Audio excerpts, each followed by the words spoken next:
شروع کرتا ہوں اللہ تعالیٰ کے نام سے جو بڑا مہربان نہایت رحم والا ہے۔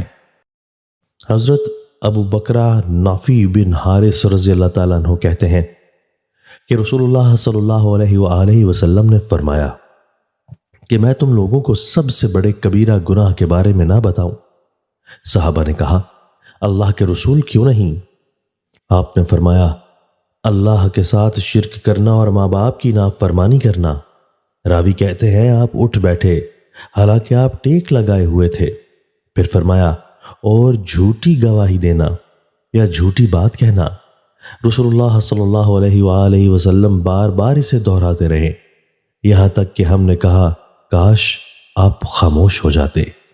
حضرت عبداللہ بن عمر رضی اللہ تعالیٰ عنہ کہتے ہیں کہ رسول اللہ صلی اللہ علیہ وآلہ وسلم نے فرمایا کسی بھی شخص کے لیے جائز نہیں کہ وہ دو آدمیوں کے بیچ میں بیٹھ کر تفریق پیدا کرے مگر ان کی اجازت سے۔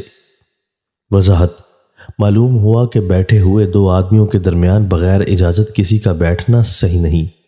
اگر وہ دونوں اجازت دے دیں تو پھر بیٹھنے میں کوئی حرج نہیں۔ حضرت عمر بن العاص رضی اللہ تعالیٰ عنہ سے روایت ہے کہ نبی اکرم صلی اللہ علیہ وآلہ وسلم نے بڑھاپے کے سفید بال اکھیڑنے سے منع کیا اور فرمایا ہے یہ تو مسلمان کا نور ہے۔ وضاحت: معلوم ہوا کہ داڑھی اور سر میں جو بال سفید ہو چکے ہیں انہیں نہیں اکھاڑنا چاہیے، اس لیے کہ یہ انسان کو غرور اور نفسانی شہوات میں مبتلا ہونے سے روکتے ہیں، کیونکہ ان سے انسانوں کے اندر تواضع اور انکساری پیدا ہوتی ہے۔ دوستو، اللہ تعالیٰ ہمیں ان احادیث مبارکہ پر عمل کرنے اور اپنی زندگیوں کو سنوارنے کی توفیق عطا فرمائے۔